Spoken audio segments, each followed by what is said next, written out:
We'll talk about that.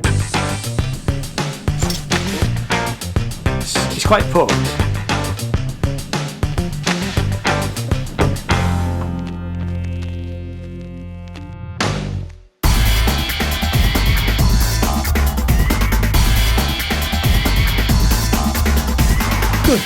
Just slight sharp intake of breath there. Good evening, good afternoon, good morning.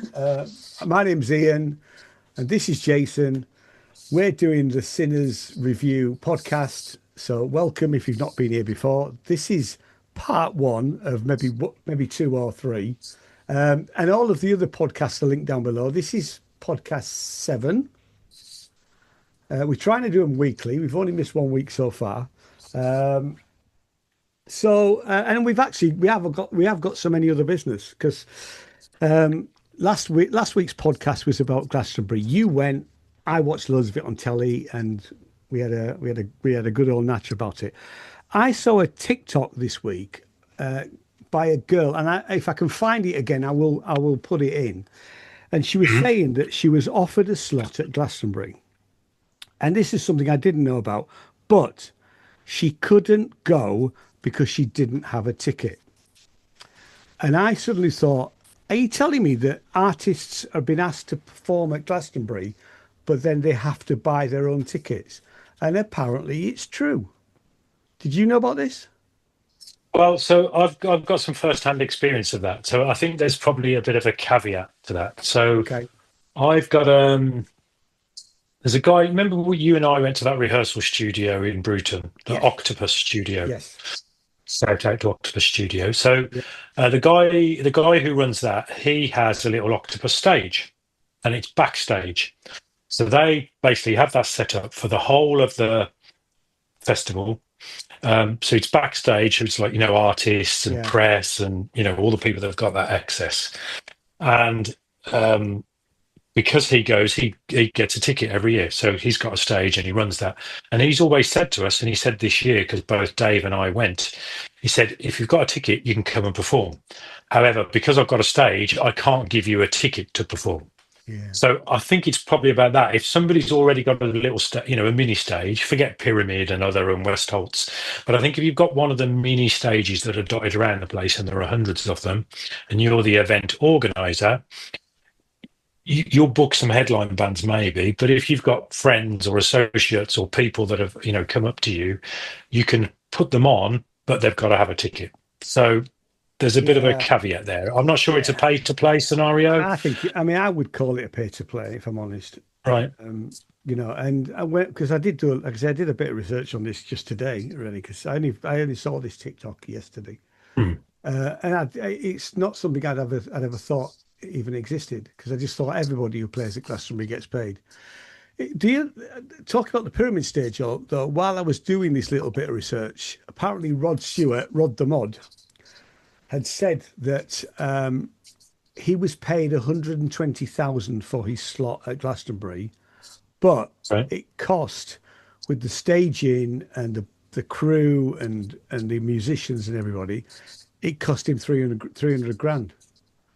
So even it does sound like even some of the bigger boys have played. I mean, whether that's true or not, it's not. I think you're right. I think most people that turn up with a light show and visuals and a full back line and everything, I think they'd make a loss. But look at the global exposure they get, though.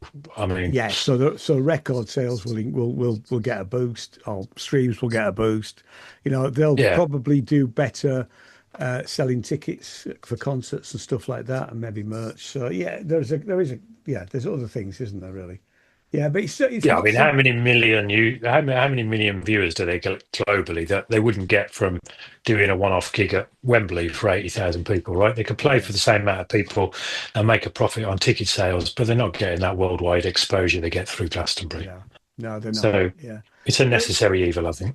It is. I mean, it does make me think about, would I want to pay to play if I was, do you know what I mean? Maybe I was being naive, thinking that at some point in the future I might be able to play Glastonbury. If I was going, and then if I'd already bought a ticket and I had the opportunity to play, I probably would. But You know? I wouldn't want to get into the situation of this girl where she was offered a slot, and she did get in. Actually, she'd managed to blag her way in for free, rather than have to buy it because she couldn't buy a ticket by the time she found out that she'd been asked.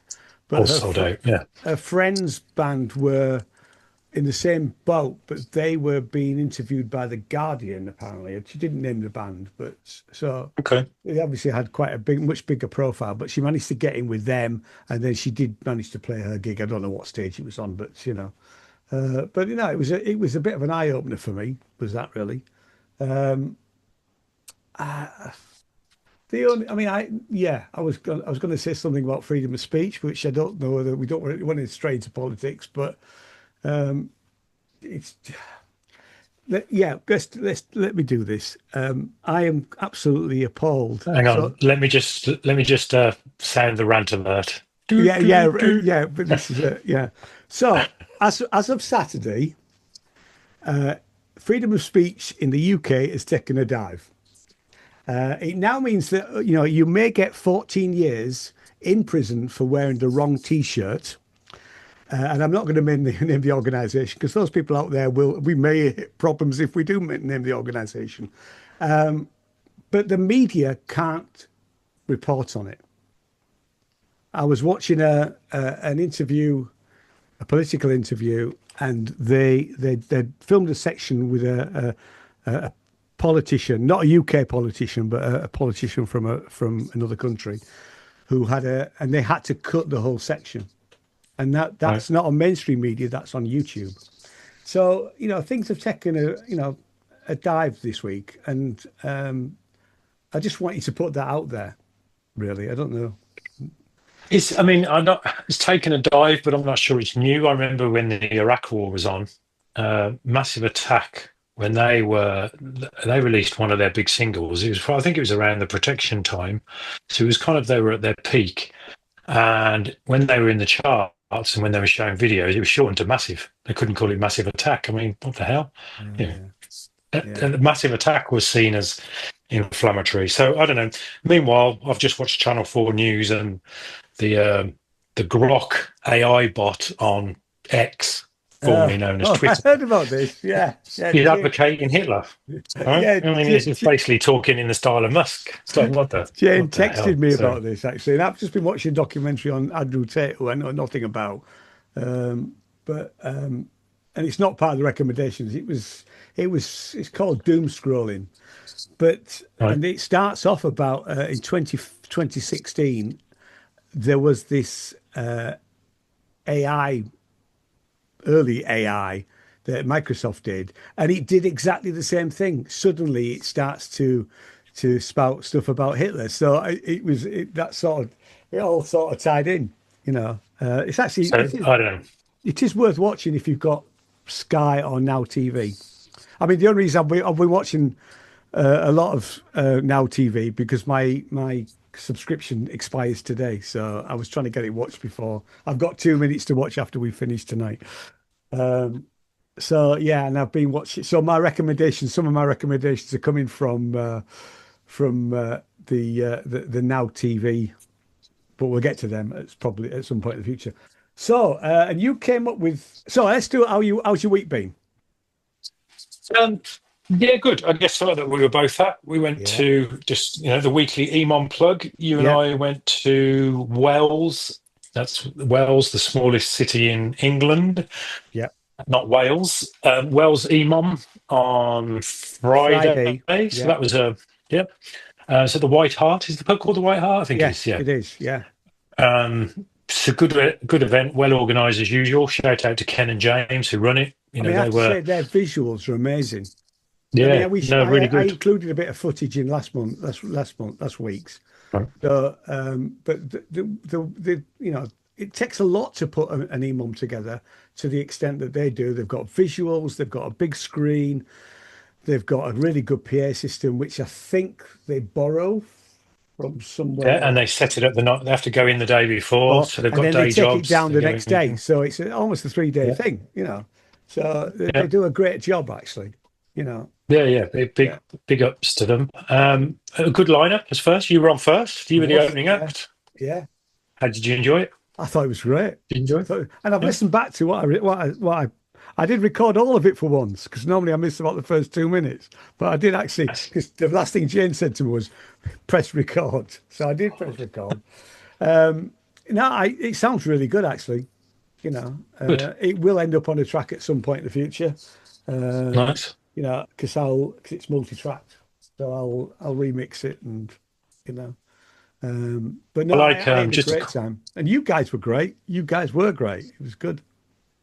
Oh, thank you. Yeah, it was lively. It was a bit. We had a bit of a hiccup, didn't we? The guys on before us had some technical issues, so it kind of killed the vibe, really. For those that don't know, the EMOM, it's the electronic equivalent of an open mic. You turn up with your synths. You turn up with your gear, different levels, different standards. 2 tables. One guy's performing a 15-minute set on table A, and the next act is setting up on table B. So you have a couple of minutes crossover with a bit of backtrack on, so people can go grab a drink, go for a pee, and then you keep going. So we were meant to be on at 9:30. Timing was going quite well. The band before us, they were struggling to get their guitar heard, so there was 2 acts. They had exactly the same. I don't know whether you remember, but they had exactly the same issues last time they played, and I'm not sure what it is. I think they're looking for 2 lots of stereo outs. I don't know.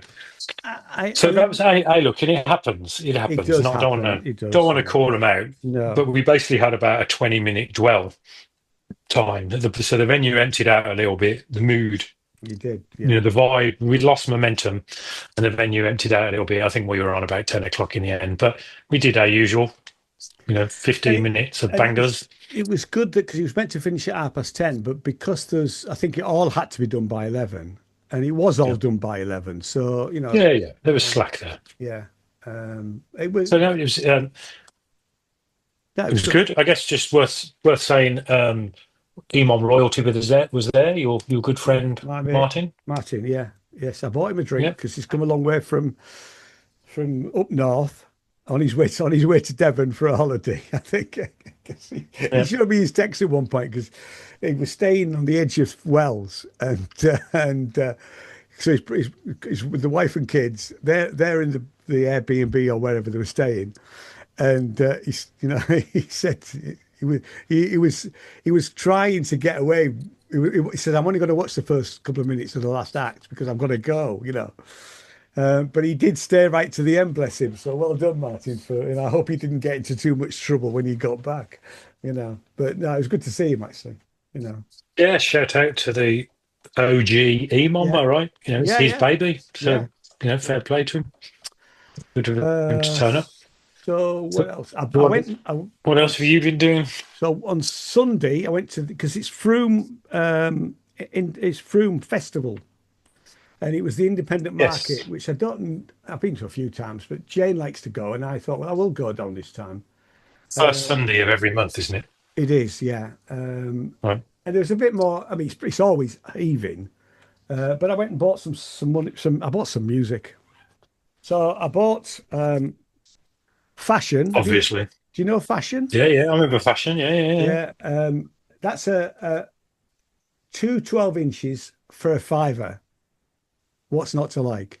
Now, nice. I first saw Fashion when there were a 3-piece punk band, really. This must be late 70s. It's a small club in York. There was no more than 10 people in the audience. They were hated apart from me and my mate Pete. We loved them. We thought they were amazing. And they were so sort of despondent as a band that at the end we went up and went, "You guys are great. Don't take any notice of this lot," So I've always been a fan. And then suddenly they get rid of the singer. They bring another 2 people in. They go electronic, and they get this producer, it was a German producer, I think, and they do all this really great electro pop stuff, really. I guess they were on the back of New Romantic. They were a bit of the Barry phase when Barry was kind of almost New Romantic. I think they were inspired by that, weren't they? So, but they had the looks. They had the looks. They were great, actually. Yeah. So I bought them. I also bought. Where is it? Oh, there it is. This is from my favourite Froome second-hand record, book, and CD stall. So this is you Can't read the label, but so you can't read the label. It says The Wire. Now, The Wire magazine, bit of a fan, although I've just stopped my subscription. 20 years, 1982 to 2002. It's a 3 CD set, and it's there's some stuff on there that is unlistenable, as you would expect from The Wire, but for most of it is really, really good. There's John Cage's on there, an original John Cage recording from must have been 82, 83, I would have thought. But no, it's all right. I've only listened to it all once, but and what else have I been doing? Put out a video on Monday, the antidote to party time. From watch that. I liked that.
Great track. I didn't realise you had reggae vibes in you. There's all sorts. I mean, it was done quite a while ago because it was a revamped. There's another version which was ended up being completely different, and but yeah. So, but that's going to be on the album that we've started promoting. You've started promoting. I've done on the 25th of July. Yeah, I've done a couple of emails. And in fact, I've had a message back from Andy at TQ Zine, which is a little northern sort of experimental magazine, and he likes it, so he will cover it. He won't cover it for next month because that's not how Andy works. But at some point in the future, he'll probably do a review of it.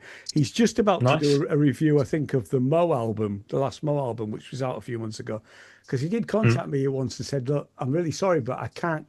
I know you when you're releasing stuff." But he says, "I can't hit those deadlines. Is that okay? That if I do a review, it could come out any time in the future?" And I went, "Yeah, it's all good. Yeah. It's all good promotion, really. So good on him." And I have just renewed my subscription to him. And if anybody's interested, TQ Zine, it's a really, really good little magazine. It's in the UK. It's only something like I think 13 quid. For a year's subscription. They're out every quarter, and you get free Bandcamp codes for something. There's always at least a couple of free Bandcamp codes in there. I gave him some. I think in the last one, there was some Bandcamp codes that Sinners Music had given him. So you get. It's definitely worth 13 quid worth of anybody's money. And I'll put a link to the website up in the links down below. What else? So last night I went to Ronnie Scott's Jazz Club in Froome. So it must have been a pop-up, right? They haven't actually got a Ronnie Scott's in Froome. No, what it is it's at the which theatre is it at? Memorial Theatre, which is the first time I've been there actually. So it says Ronnie Scott's Jazz Club presents the Ronnie Scott's Soho Songbook. Now, I'll be honest, it was free tickets. I wouldn't have picked to go see it because the thing I have picked to go see is tomorrow night, but we'll talk about that next week. It was a sort of tribute act, really. I mean, the musicians were really good. They've obviously they've played at Ronnie Scott's at certain times. They said that they tend to play there more around about Christmas time. But I think it's more. The only way I could. I mean, Brandon, who I went with, because Jane couldn't go, although she got the tickets, bless her. Brandon said it was jazz music for old people, and he was probably right because the demographic was clearly older than me, you know. But they went. You felt young at a gig for a change. I did, yeah. They went down well. I mean, to me, having been to Ronnie Scott's, which is a really, really good club in Soho in London, if a bit expensive, it felt really safe, really. But it was a night out, and it didn't cost us anything, you know. So yeah. It's appreciating musicians doing their thing. Yeah, I mean they were. I mean, you know, because I've been studying a bit of jazz theory, and I kept trying to work out where the sections were, but I kept failing miserably. Right. But no, it was definitely worth seeing. Really, I don't know how much the tickets were. So actually, it'll tell me in here. 20. Ooh, bloody hell! It was 26 quid a ticket, so that's 50 quid for the tickets we got for free. So that's thank you very much, friends of Froome. Very good. Very good. So have you been up to anything else? No, not really. I'm just getting into the groove of work. Until I'm moving in, still in hotels, but should be moving into an apartment in a week's time. So at least I can start getting a bit of structure and be a bit more productive with my spare time then. I have been having on the TV. Wimbledon's on at the minute, right? Yeah, I have. I don't know if you like the tennis or not. I do know. 20 years ago, I was really into tennis. I used to take Wimbledon week, not this week, but next week, the last week, I used to take it off and just all day. I don't. Yeah, so I've just been putting it on, just like, you know, the highlights of what happened today. But the number one seed for the males is a guy called Sinner. Did you know? A guy called Yannick. I saw his name. I have no idea who's who now. I know. So he's in the semis, I think. He's in the latter stages. But yeah, Yannick Sinner. Yeah. So that's Sinners. Did you see the thing where they cock up with the line judges? The line judges thing where they apparently turned it off. Yeah, I didn't see. Yeah, I just happened to, because Jane's been watching it. I just happened to be in while that was going on. You know, I mean, luckily that Russian girl won, but you know, it could have gone the other way. Really, it was, But anyway, yes. So enough for sport. I just thought it was funny, Yannick. Yeah. So when we were thinking about our topic for the week, then there was. It's probably not a bad topic, but the reason I was thinking about it is, there's a lot of artists.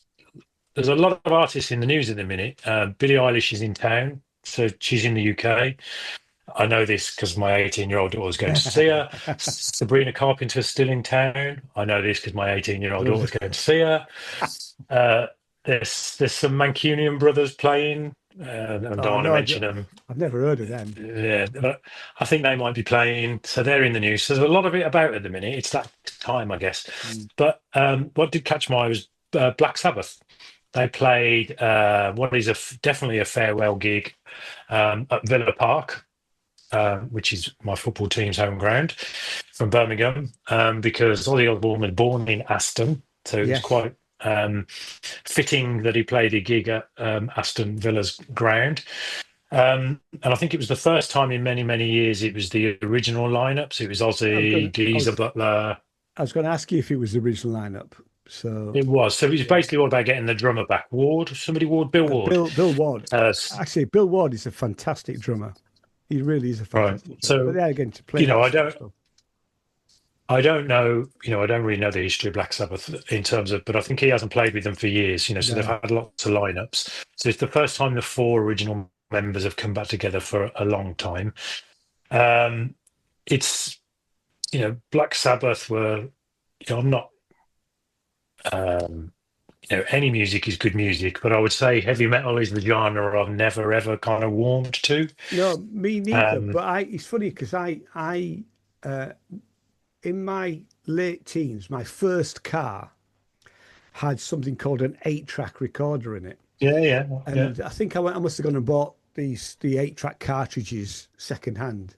And he only had about three albums. And one of them was Black Sabbath's Paranoid album, which I have to say I played a lot. I haven't played it since, but, running around as an 18, 19-year-old, with my windows listening to Black Sabbath and, Iron Man and stuff like that. It was good stuff, actually. But no, I'm yeah, not. well, many I'm would not into it. argue. I'm No, not into same here. Yeah. I mean, look, there's some good songs in the genre, and there's some Yeah. massive acts with global appeal. Black Sabbath are kind of credited with being one of the acts that kind of created the genre, heavy metal. Yeah. You had prog rock and all that sort of stuff, but pure up heavy metal, they were one of the ones.